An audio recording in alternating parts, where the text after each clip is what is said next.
History has recorded the facts of Apollo 16 as the fifth manned mission to the lunar surface. But the facts don't tell the whole story. The crew accumulated more memories during their 11-day flight than most people acquire in a lifetime. The mission was commanded by veteran astronaut John Young, with rookies Charles Duke and Thomas Ken Mattingly. This is their story.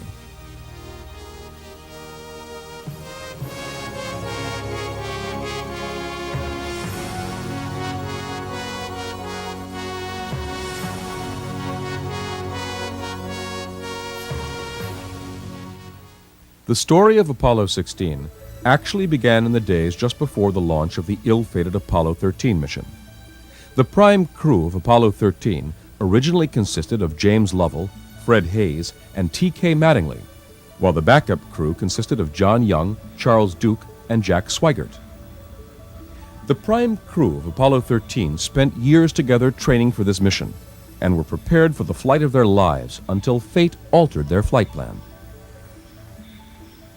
2 days before they were supposed to go, Charlie Duke, who was on the backup crew, was exposed to the measles, came down with the measles, and of course then exposed everybody in the prime crew. And Jim Lovell and Fred Hayes had had the measles when they were kids, but Ken Mattingly, who was the command module pilot, had never had the measles. So the doctors bounced him from the flight and replaced him 2 days before blastoff with a guy named Jack Swigert, who had been his backup. I mean, and they had never done a crew change that close to a flight before. Never did it again. I had everything to do with TK not flying on Apollo 13. Had he gotten German measles on the way, when he was out there or on the moon or around the moon, that would have been horrible. He could have been sick. It could have been life-threatening, and from the standpoint of the mission, he would not have been able to perform. Having concentrated 7 days a week, 24 hours a day on an event that's suddenly denied for what you feel is an unreasonable reason, even though intellectually you know that it's a sound decision, emotionally you feel like you've been cheated from something important. I don't blame Tom Mattingly for being upset about it, because I think he knew in his own mind that he probably was immune and that it wasn't going to be a problem, but we had no way of proving that. And I've apologized to him profusely many times since then, but I think he's gotten over it.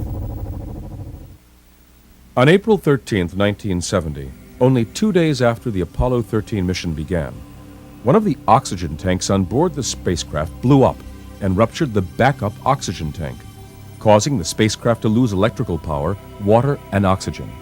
This forced the crew to use the lunar module as a lifeboat. Astronauts Young, Duke, and Mattingly worked feverishly for 5 days straight with thousands of fellow astronauts, engineers, and scientists to help bring this crew back alive.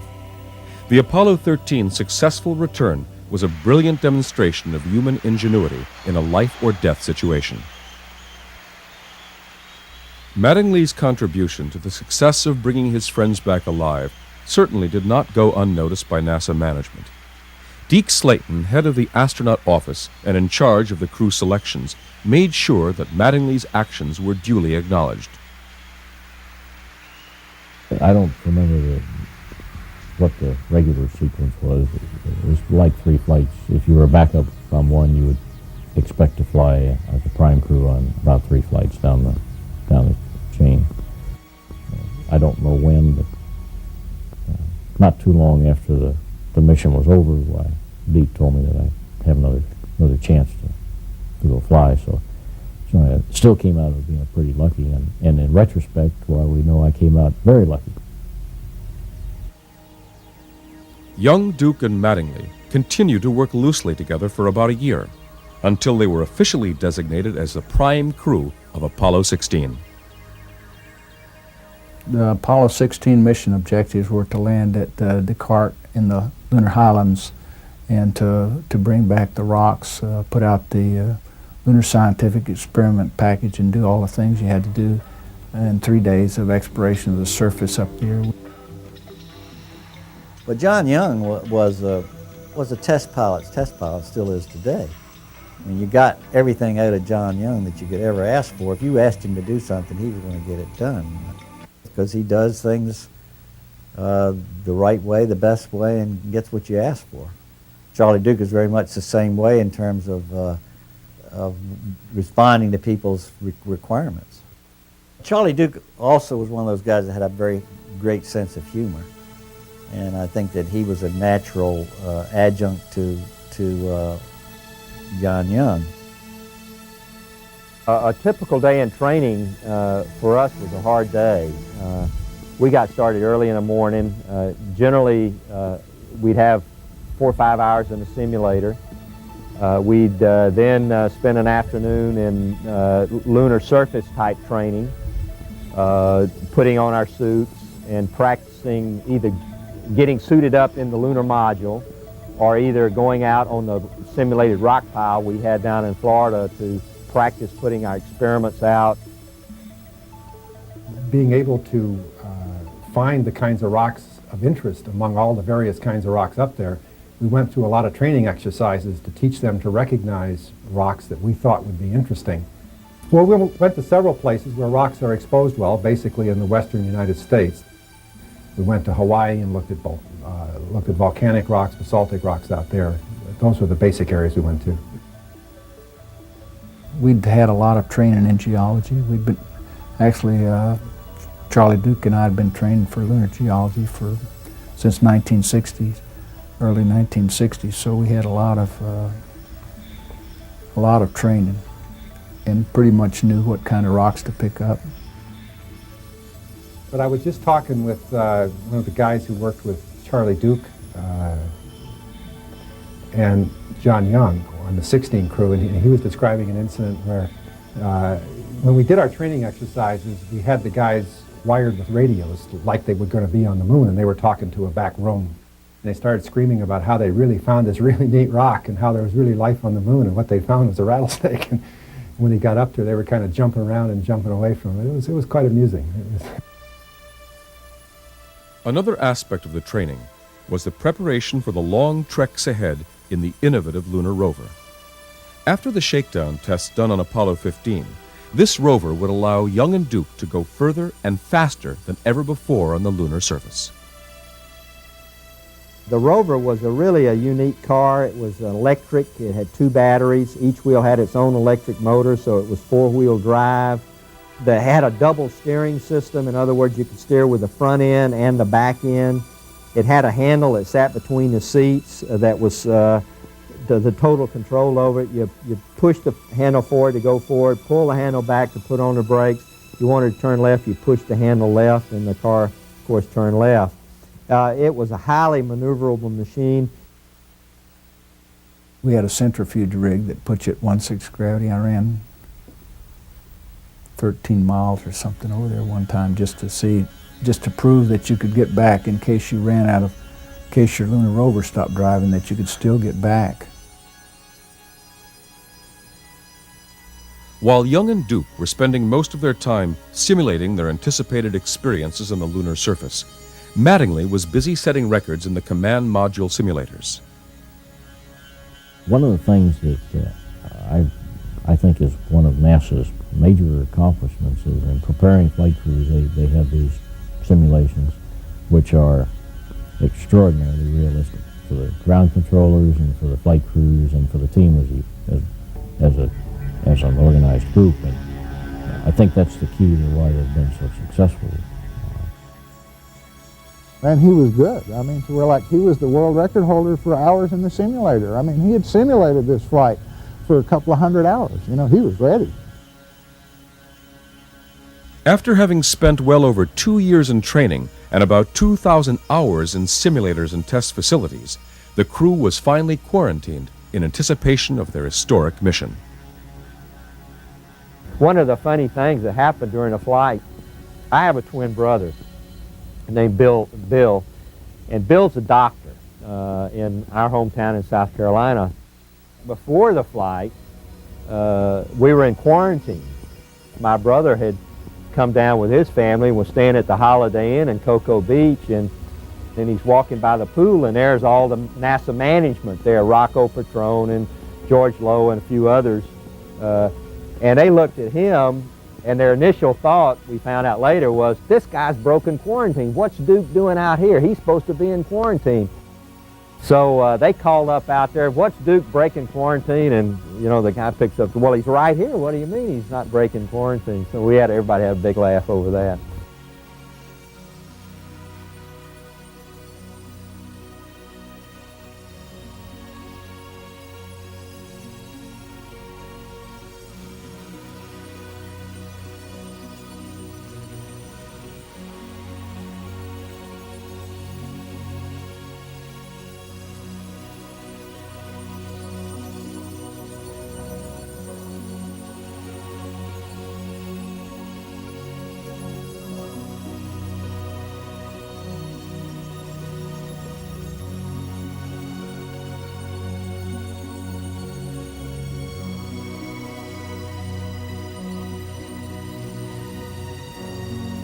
Once young Duke and Mattingly were strapped in, there was nothing more that they could do but sit there and ride on 7.5 million pounds of thrust once the launch began.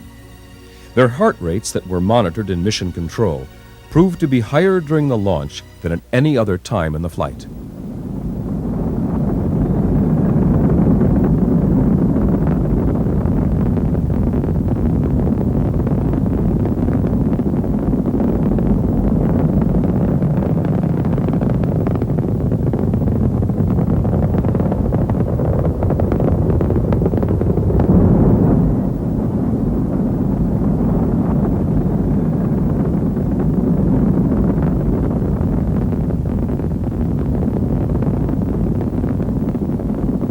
Sitting on the top of that critter are three very nervous people. Charlie Duke, Ken Mattingly, and me. People said that when that vehicle left the ground, it shook so much that the ground vibrated. You couldn't prove it by me. I was sitting in the top of it. I think my knees were shaking, but there again it was vibrating so much you couldn't tell. But I remember the vehicle really started to shaking from side to side. It was just a slow acceleration as it lifted off and took 10, 11 seconds to clear the tower, and I thought they'd never say tower clear. And the whole time it was shaking like crazy. I thought there was something wrong with it. So I didn't know whether it was going to go in orbit or not. But John was real cool, and he said we'd go, and sure enough, we went, shaking like crazy during the whole first stage.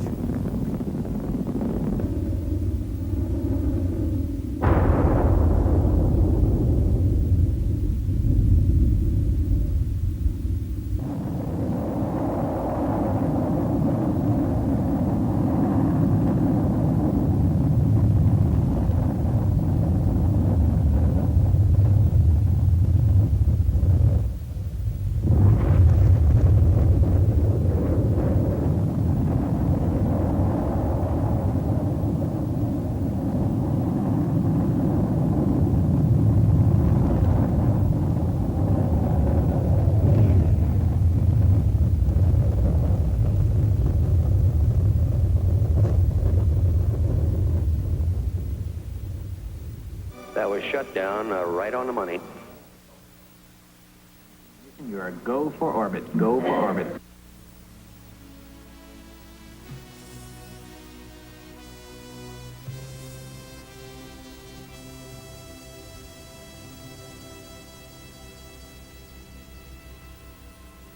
Downward, go for TLI. Roger. Guys, I've got the word you wanted to hear. You are go for TLI. You're go for the moon. After the crew fired their engines for the Trans-Lunar Insertion, or TLI, the main spacecraft containing the crew, known as the Command and Service Module, detached from the fourth stage rocket booster and turned around to pick up the lunar module that was tucked away in the booster. When we turned around and saw the lunar module, it was like that, and those flakes coming off. It was really scary. We thought we had a fuel leak, but it turned out we didn't. The crew settled down for their 3-day, 240,000-mile adventure to the moon, while still looking back over their shoulders at the planet they just left. Yes, we looked out the window, and the Earth was in our window just like that, in the black ground, and it started to get flat. You no longer saw it in 3 dimensions. It's about that time when you're going to the moon, I personally and the other fellows that were with me, we started to wonder if we hadn't bitten off more than we could chew. They'll talk to you about the Earth more than the moon, more than anything else. I mean, they'll talk poetry about what the Earth looks like as you're getting 10,000 miles and 20,000 miles and 50,000 miles and 100,000 miles, and and everything you have ever known. You know, I mean, like the whole history of the human race is getting to the point where you can cover it up with your thumb. And that's a very powerful psychological force. After 3 days filled with anticipation, the Apollo 16 crew finally reached its destination.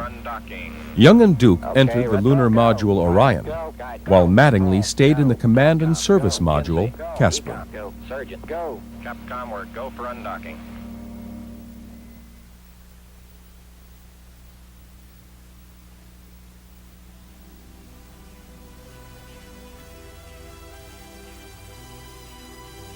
Just after the lunar module detached from the command module, Mattingly tested the main engine's primary and backup steering systems before he was to fire the engine to correct the spacecraft's orbit.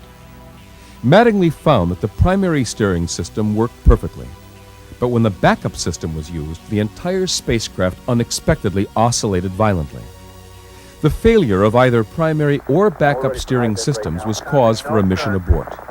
If this problem proved to be a system failure, then the crew would have to return home immediately and hope that the remaining steering system would not fail as well. They get them back together, get the things back that they want them, get them mentally prepared to do what they're going to do. But now, don't take that as input. I'm just talking out loud. I want to say something unless I'm sure of. I don't see any way we can continue on. Okay. It looked like we were going to abort, and you can imagine the disappointment we had at this point to think that we were going to have to abort the mission. We'd come through 240,000 miles, and we've been training for 3 years almost, and here we are 8 miles away from our landing site. We can see it, and they're about ready to tell us to come home. I just don't much see how we can make it on this next trip. I think you guys ought to continue to work. So you'd only do it if you had a failure on the primary. Well, how would you ever get the damn thing trimmed then? Well, I would, if I had a failure in a primary, I'd shut it down.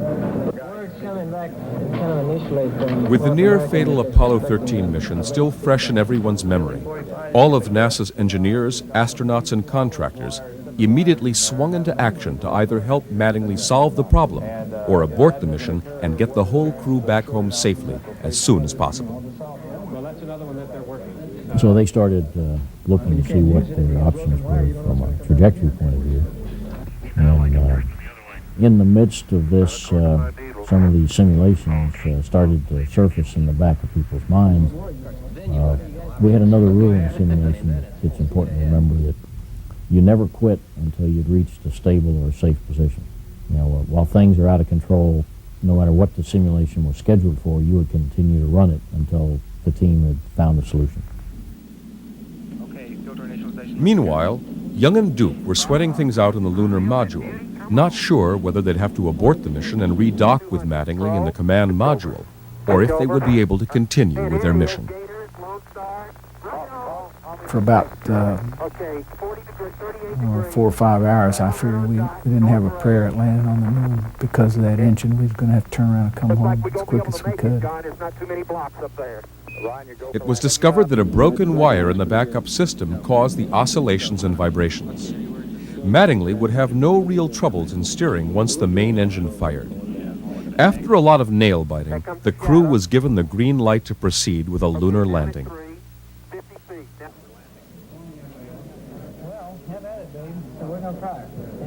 You do have a go for another try here. From the time that we would see the spacecraft on its final pass as we moved towards descent until the time we had landed on the moon was about 30 minutes. We had about 15 minutes to take a look at the spacecraft, make sure everything was go. We had the proper tracking information, et cetera, et cetera, et cetera. And the systems were all go, and then we would go through their final series of checks and make the commitment to start the descent to the moon. Take over, Charlie. Okay. Okay, fuel is good, 10%. That comes the shadow. Okay, 200 feet. The crew is oriented, and they actually start performing what you'd call as a retrograde burn. They're slowing their orbital speed down, so the lunar gravity starts pulling the spacecraft down towards the moon. Good. Perfect place over here, John. A couple of big boulders.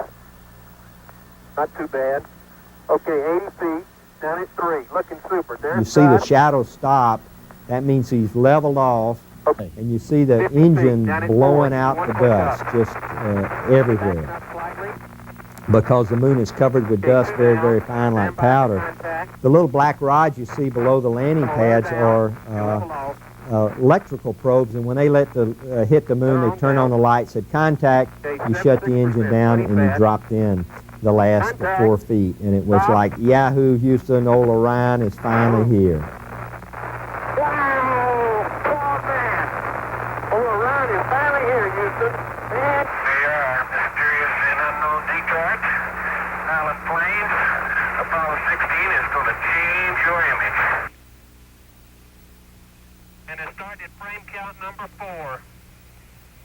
Okay, Bravo 4, and keep count of how many times you blow off the dust.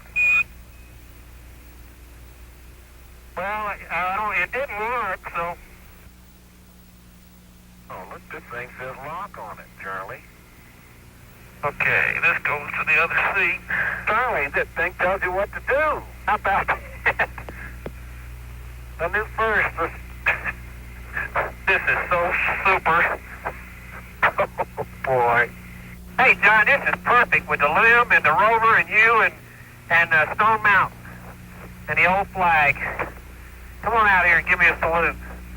I don't know if you can really tell or not, but on the Earth, with all that equipment on and a backpack, we weighed 360 pounds. We trained in Earth at the block field, as you saw in that film, a lot, and you could barely move your big probe. But when you're on the moon and you only weighed 60 pounds, so the jump was delightful. There we go. One of their initial responsibilities was to set up the first space-based telescope, known as the ultraviolet camera and spectroscope. This allowed scientists for the first time to photograph deep space objects without the interference of the Earth's atmosphere, and prove beyond any doubts the many advantages of the moon becoming a perfect base for astronomy. Another experiment package that was to be deployed was a heat flow experiment that was to measure the movement of heat from the moon's interior to its surface. Both Young and Duke had performed the setting up of this experiment hundreds of times in simulations and had no doubts as to its ultimate success. One of the big experiments, drilling a hole into the moon while John is working on the power station. Unfortunately, as he walked away, you'll notice his left foot, he gets his foot caught in one of the cables, and just right there he ripped it loose. Unfortunately, that was the electrical power to the experiment I was working on. That cable. Watch the cable. Cable number 1. Heat flow. Pulled it off. God, I'm sorry. I didn't even know it. That was something I'd done many times in training, and they said it wasn't like that, but they fixed it for Apollo 17. In fact, on Apollo 17, when Jack tripped over the central station, they drug the whole thing along, didn't hurt anything, so they fixed it real good. We should have had it fixed for Apollo 16. There's another case where you find out something in training and you don't do something about it, it bites you.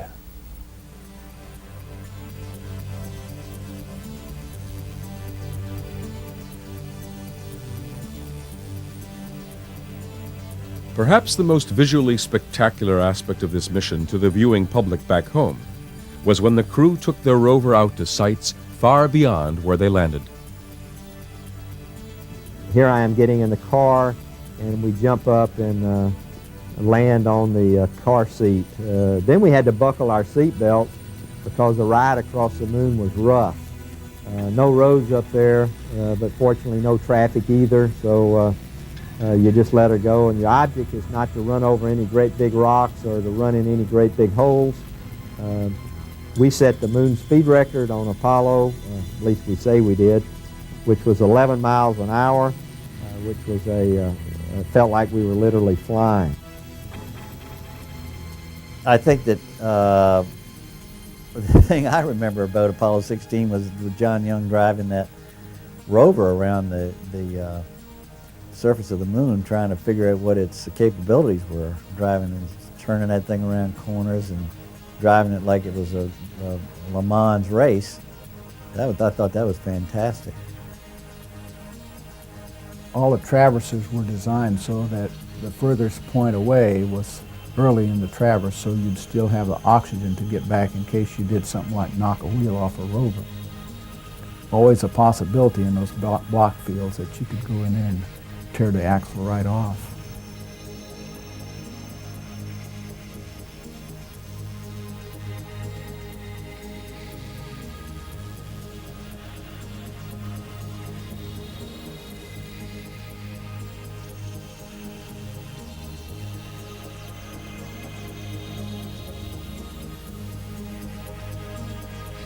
Before I went to the moon, I had this dream about we were going across the lunar surface, actually driving north in the car, and we'd driven a mile or more, and when we came over the ridge, there was another car, similar to our car, with two shapes in it. It looked like two astronauts, and it was just sitting there. All this is all in my dream now. I ran over there and pulled the visor up so we could see who it was, and as I pulled the visor up on the person on the right, I was looking at myself. Turned out astronauts were dead, and Charlie didn't tell me that dream before he went, and I was glad he didn't. I would not like to have known that. There's a rock in the near field on this rim that has some white on the top of it. We'd like you to pick it up as a grab sample. This one right here? That's it. This one right here? That's it. You got it right there. Okay, that's a football-sized rock. It's a great Scott size. Sure you want a rock that big, Houston? Even though Mission Control had Young and Duke working hectically to accomplish their duties by picking up moon rocks and setting up experiments, there was still enough time to take advantage of their unique view of Earth. And that's what you can see when you get on the moon. The Earth is 230 or 40,000 miles away, and when you hold up your thumb like this, you can only see the blue clouds, the blue surface and the clouds, and you can hold up your thumb and cover up the Earth. And if that doesn't worry you, well, nothing ever will. And I do remember one time holding my hand up, and underneath my hand was the Earth. And a thought passed my mind that, underneath my hand is 5 billion people, or 4 billion, whatever it was in those days. And that you don't see North America or Europe, you just see Earth. And I discovered that just seeing Earth as one doesn't make us one. You got to have a heart change inside. And that's what is going to make us one, is that we get a change of heart. And only God can do that for a person.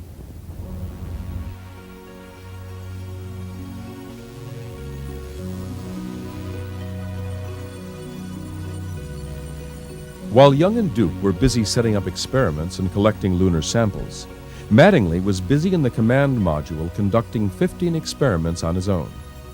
Along the way, Mattingly also set the U.S. record for the longest solo flight of 81 hours and 40 minutes, a record that still stands today.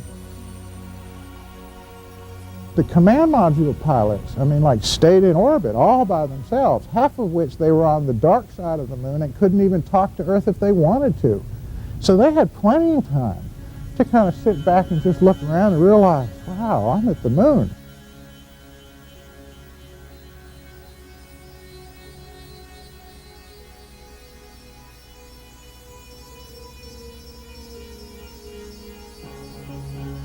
You know, they carry music with them. You know, every astronaut was allowed to carry a tape of their own favorite tunes.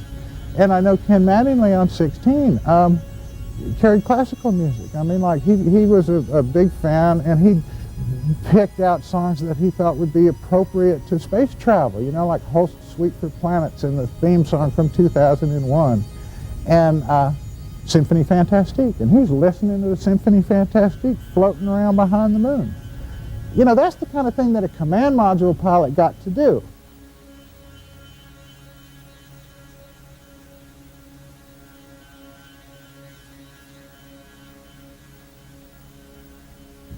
In all the moonwalks, they invited the families to come mission control. So we went over there during the 7 hours, 3 days for 7 hours, and watched the moonwalk. It was really great to be able to see it on the big screen at mission control. Toward the end of each day, my heart would start beating a little bit, thinking, oh, now it's time to get in, get in there before anything happens. We have a few minutes left, so we decide to do the Moon Olympics. I decide to try to set the high jump record on the moon. And as I start to do that, I bounce a couple of times, and then I fall over backwards. And as I fall over backwards, fear strikes. If I split my suit open, I'm dead. As John helps me up, I get very, very quiet as I listen to the pumps and the oxygen flow in the suit. Fortunately, the suit holds, and my fear subsides. The size of that beaky, it is a beaky, isn't it? It may be further away than we think. No, it's not very far. It was just right beyond you. And we better press on for the big boulder. Okay, we're headed that way. You get the tongues, John? Yep. It was characteristic for all astronauts to be visually unprepared for adjusting to scale or distances on the moon. Because of the moon's much smaller size, the horizon drops off much quicker than on Earth, and there are simply no landscape markers or geological points that the astronauts could judge distances with. It probably is. Okay, that sounds like a good guess. God, you mean they weren't at it? No. It looked like they were standing right there. Look at the size of that rock. The rock that Young and Duke thought was just medium-sized and not too far away turned out to be as large as a house and ended up being much farther away than anyone had expected. They aptly named it the House Rock. Well, Tony, that's your house rock right there. Very good. Don't get too near the edge of that thing. It falls off. Look over at your right. It falls off pretty good. Yeah, I know. Keep going. During the mission, there I am bouncing around on the moon, and my brother walks into mission control. He gets a pass, and he wants to sit on the flight surgeon's console. And a few people knew he was coming in, but I mean, the whole room looked over, I understand, looked at him, and they looked at the TV, and they looked at, you know, and they thought what's happened here? And then all of a sudden they realized the word got around my twin brother. But he looked at I mean, we are identical. So that created a few stares and a few laughs in mission control. Just before Young and Duke had to go back into their lunar module for the last time, Duke left a small token of himself and his family on the moon's dusty surface. An idea we had before the flight to get the whole family involved was to have a picture taken. So we had a picture taken of our family in the backyard of our house. On the back of this photograph of our family, we wrote something to the effect of, this is the family of astronaut Charlie Duke from planet Earth, who landed on the moon in April of 1972, and so I pitched it out on the moon and took a picture of the picture. After being on the moon for about 3 days, and having spent 3 EVAs, or extravehicular activities, collecting over 200 pounds of moon rocks and other samples, both Young and Duke entered their lunar module for the last time and prepared to take off for a rendezvous with Mattingly in the command module. This is the ascent stage sitting on the moon just before lunar liftoff. The top part of that machine goes, and the bottom part stays on the surface. That's very interesting too. We know that there are 200 ways that the lunar module engine could fail to start. It was a pretty tense time. Think of that, 200 ways to become the first permanently manned lunar base. It's the only part of the entire vehicle that had no backup. You know, I mean, because like NASA was very safety conscious. Every system was double redundant. They had 3 of something, you know, I mean, but they only had one engine to take off. And so they made the simplest engine they could build. You know, I mean, it was a very simple and straightforward engine, and you turned it off and it went on, hopefully. Smile. FAO. Don't be mad. We'll get it up there. See how nice and leisurely it's been? That's the way it should be, getting ready for ascent. 10 seconds. I was starting to form this thought. It didn't light. Just then the engine lit, and bang, it kicked us. And then from then on, it was a wild ride. It was like riding a fighter plane, and it was some ride, man. Feel this baby go, and that was the feeling we had then. And it was just exhilaration riding this thing back into orbit. And right there is the descent stage, and back there is the rover. And if you look real close, you can see tire tracks and footprints all over the place. But if we accept the thing that the President said we would do, more human solar system exploration, you know, it won't be too many years before somebody would be wanting to pave a lunar freeway right through this place.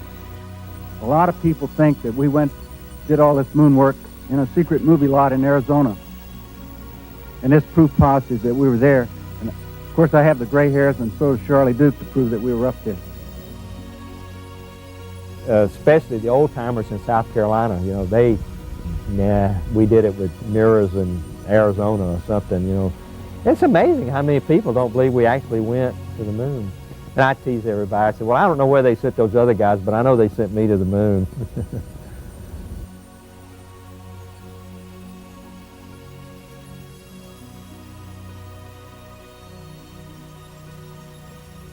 Once the crew of Apollo 16 was reunited, the samples and experiments collected in the lunar surface were transferred into the command module. The ascent stage of the lunar module was jettisoned, but its movement afterwards became unstable and unpredictable, requiring the crew to take evasive action to avoid a collision. Before leaving the moon's orbit, the astronauts released a 6-sided satellite designed to orbit the moon and monitor the solar wind, interplanetary magnetic field, and deviations in the moon's gravitational pull.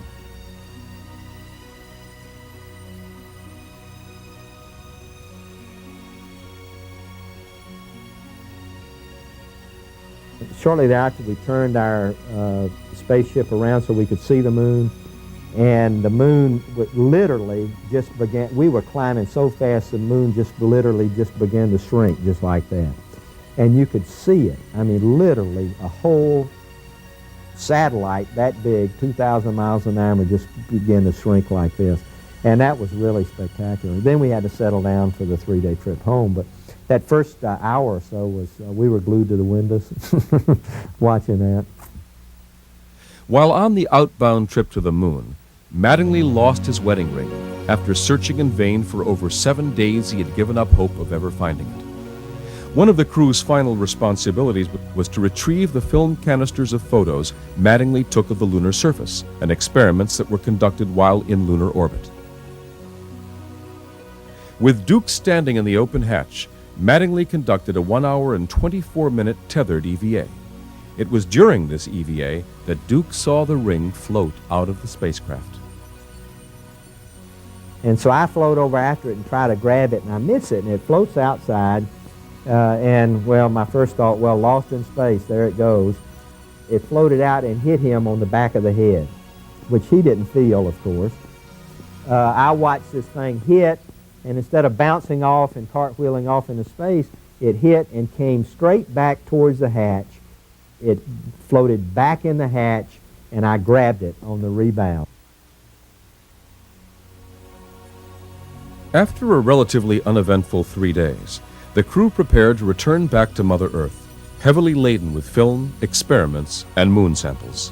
I think we've seen as much in 10 days as most people see in 10 lifetimes.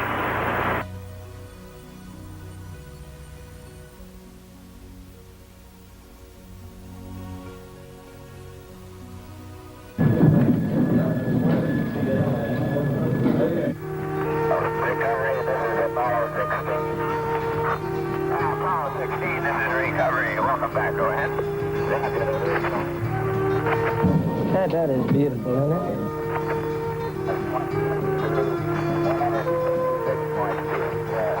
Now they're blooming. Beautiful. There they are. Beautiful.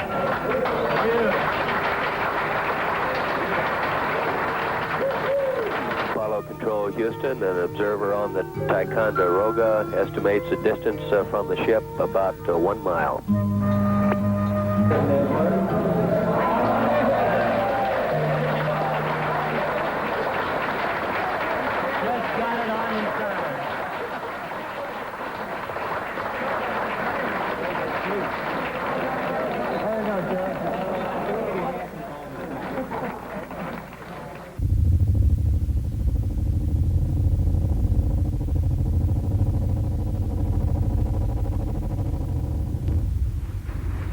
Well, the complete mission, this is true. We've always had, I won't say it's a superstition. If you look at a lot of the hype you see in TV and movies, they see us celebrating virtually every event in the mission. That is not the case. We celebrate only when the crew is safely in Apollo on board the deck of the carrier. Basically, we hold back until we are absolutely sure that our job is done. Then we will sit back and we'll celebrate.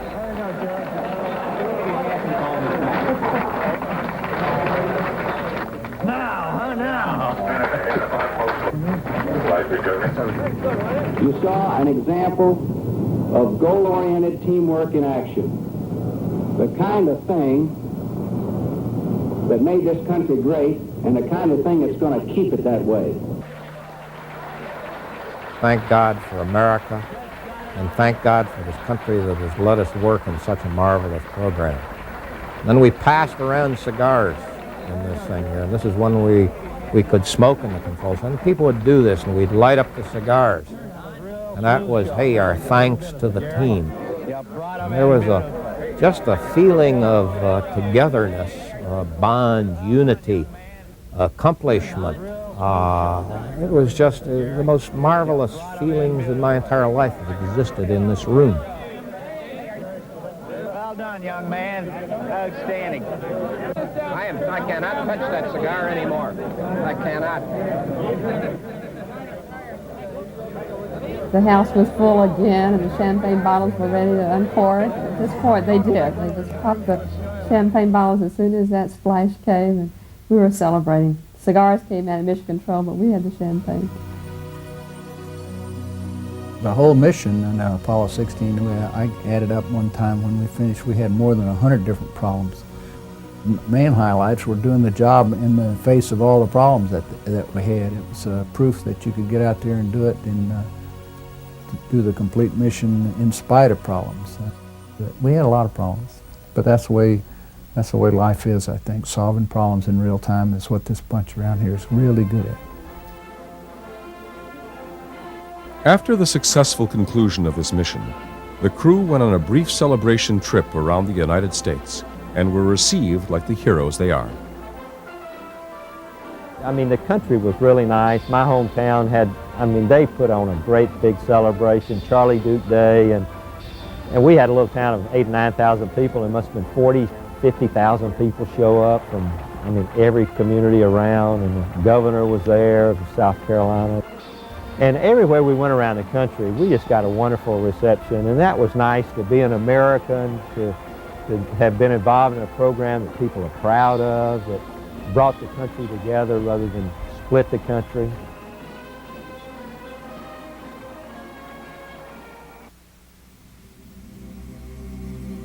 John Young went on to become the commander of the very first shuttle mission in 1981, and also commanded a second shuttle mission 2 years later, setting the record for the most trips into space.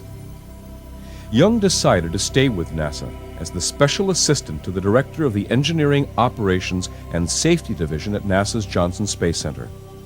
His 30 years of service as an astronaut was recently honored when he was awarded the Outstanding Leadership Medal by NASA's administrator, Dan Golden. Recently, John was asked why, after such a lifetime of achievement, after so many other astronauts have retired, that he still came to work at NASA day after day. And he said simply, because there's so much left to do.